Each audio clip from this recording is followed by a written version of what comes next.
This is Pawprint, an animal rescue community. Episode 13. Today's episode, we're not featuring a guest because, well, I'm superstitious and I don't want to give any guest the unlucky number of 13 and then have something terrible happen to them. So Nancy and I are going to share 7 things that you don't know about us coming up next. Before that, just wanted to give you a quick update on our podcast. We launched just around January 1st of this year, 2016. And I would say the results are just beyond our wildest expectations. We have so far 13 episodes in, or 14 if you count our intro episode. Thanks to you, all of you out there, believing in a positive message. We've been listened to in 55 different countries all around the world. Here in the United States, where we are, we've been listened to in 49 out of the 50 states. Only state we're missing is Wyoming, so shout out to Wyoming. We've also been listened to in Washington, D.C. and Puerto Rico. In Canada, which has our second largest contingent of listeners, we've been listened to in 9 out of the 10 provinces. The only one missing is Prince Edward Island, PEI. So shout out to PEI, anybody out there who loves animal rescue. The 3 territories in Canada, we're still missing some listeners. After that, it's the United Kingdom, so thank you so much. England, Scotland, and Wales, we appreciate your support. Australia, thank you so much for your support down under. And interesting, after our first 4 nations, which of course have large English-speaking populations, right after that is the nation of Iraq and China. And something that I didn't realize, shows a little bit about my ignorance. When you think about Iraq and China, well, they're top 25 as far as numbers of English speakers. That was something I did not realize, that Iraq and China have large English-speaking populations. So thank you to Iraq and China. I also want to say thank you to Luke Gartner Brereton. He's an Australian musician who provided all the music that you hear on our episodes. He does a wonderful job. If you're ever interested in checking him out, go to his website, Vanilla Groove Studios. That's one word, Vanilla Groove Studios. He provides music for movies, soundtracks, a wide variety of musical genres. On to 7 things you don't know about Harold and Nancy. Or is it Nancy and Harold? Number 1, I'm allergic to cats. I don't know if I am very allergic to cats. I can enter a room with a cat in it, and within a couple minutes, I start wheezing. Every once in a while, I do meet a cat that I'm not allergic to. So most recently, we went to our son's football team party at a friend's house, and that cat I was not allergic to. It was a great cat. I think it was a long-haired cat, right? Yeah, long-haired. Yeah, but I'm allergic to all kinds. And then in Korea, we visited Korea. This was about 6-7 years ago. Yeah, my niece's cat was it almost looked like a dog. Right. Like a sheepdog kind of. Right. And you were not allergic to that cat. When our son Dylan was very young, I think he was around 4 years old, and we were thinking about adopting a pet. We considered cats first because I thought it might be a little easier. Cats are more self-sufficient. And Dylan wanted a cat at the time. And I had to keep telling him, no, Daddy's allergic to cat. He didn't understand. So I told him, no, Daddy will get very sick if we get a cat. You can't live with Dad if we get a cat.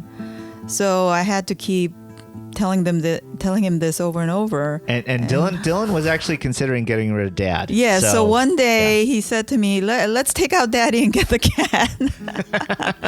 So anyway, later on we got a dog instead, and that worked out.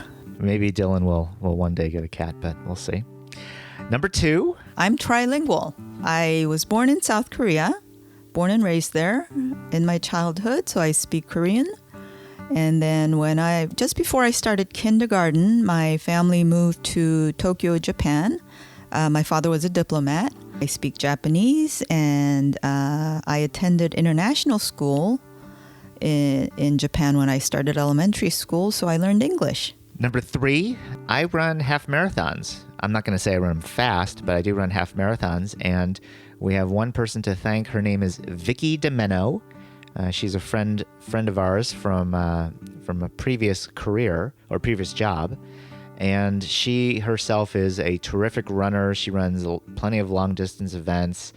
She got me from being essentially a couch potato to running my first half marathon. I think I ran my first half marathon within about 6 months of her inspiring me / forcing me to run. So it just goes to show one person makes the difference. And in my case, it was Vicki DeMenno. So thank you, Vicki. I love coffee and sweets. Sweet pastries are my Achilles heel, my weakness. And I am a self-admitted coffee snob. I will not compromise the quality of coffee I drink. So when we first moved to California from New York, we drove cross country, so we didn't have all our kitchenware. We didn't have a whole lot with us because we drove. And when we first moved into an apartment, Harold used to wake up early in the morning and go to the coffee bar. Probably it was Starbucks, and get me coffee. It wasn't Starbucks. It was like an office building in downtown Oakland. Right, but it was a gourmet coffee bar. Right. Appreciated that. Yeah, coffee is one thing I do not compromise. No, she does not. Absolutely not. No Folgers, Crystals, or Senka. So, number 5. 2 years ago, or about a little less than 2 years ago, I actually suffered my first concussion and my first of many broken bones. I of all things was riding my bicycle along a fairly flat trail. It was a paved trail, just a road bike, and I just crashed. I have no idea what happened because of the concussion knocked all memory of that accident out of my head. And so all I remember was about 10 hours later waking up in a hospital room and suddenly realizing that the left side of my body was hurting a lot. So broke a bunch of bones, suffered a pretty bad concussion. Took me I'd say about 2 or 3 weeks to get back to work. And then from there, took me several months to heal. And even now, my shoulder is just really starting to feel normal again. But the reason why I mention this is not because of the accident itself, but in the aftermath, that was sort of what inspired Nancy and I to start doing podcasts. I first started a podcast last year called Studio Mouth, an interview podcast of folks who I just found fascinating and interesting. It's still up there for those of you who are interested. But once I started that, Nancy and I started Pawprint, an animal rescue podcast. And I'll say that doing a podcast a second time around, you learn from your previous mistakes, you learn how to do things better. And we're just so pleased with the response that our podcast has received from so many of you, our listeners out there. That bike accident was probably one of the toughest things that we experienced as a family. It happened on a Monday. It was the first day that our son Dylan started high school. It was the very first day.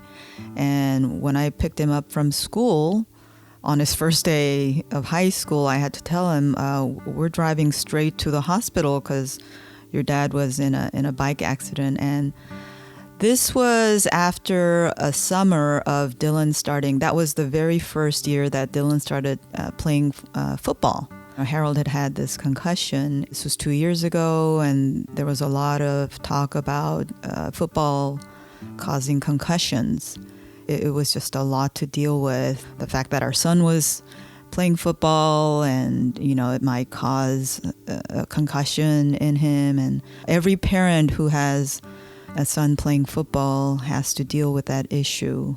And luckily, Dylan hasn't had any injuries, knock on wood. It's an issue that we continue to have to grapple with. And definitely wear a bike helmet. I did wear a bike helmet, and even with the bike helmet, I had this serious concussion. So if I didn't have the helmet, we probably wouldn't be having a podcast right now. So there actually is a little piece of rock lodged in Harold's helmet. Oh, okay. I thought you were going to say in my head. Yeah, so definitely wear a helmet. Number 6. I love reading mystery and suspense novels. I also like TV shows on that same theme. When I was pregnant with Dylan and I had to stay a lot in bed, What got me through was reading Sherlock Holmes. I don't watch any drama TV series. I only like to watch comedies now, like Modern Family, Fresh Off the Boat. But the only drama TV series I will watch is Elementary, because that's based on the Sherlock Holmes series. We have the Benedict Cumberbatch Sherlock Holmes movie. I also like his Sherlock Holmes TV series as well. I just love how Sherlock's mind works, his logical deductions, and just how he sees things that most people miss. And it's quite fascinating. Yeah. You also read a lot of Agatha Christie, right? Yes. I like Agatha Christie novels. Her settings are always very elaborate.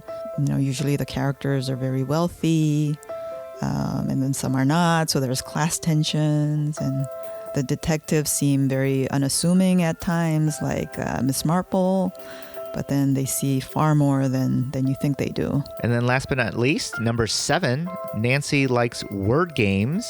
Harold likes Sudoku. If you want to do well in a word game, don't put me on your team. That would be a big mistake. I'm horrible. I used to be a lot better, but what happened when we played Scrabble that one time?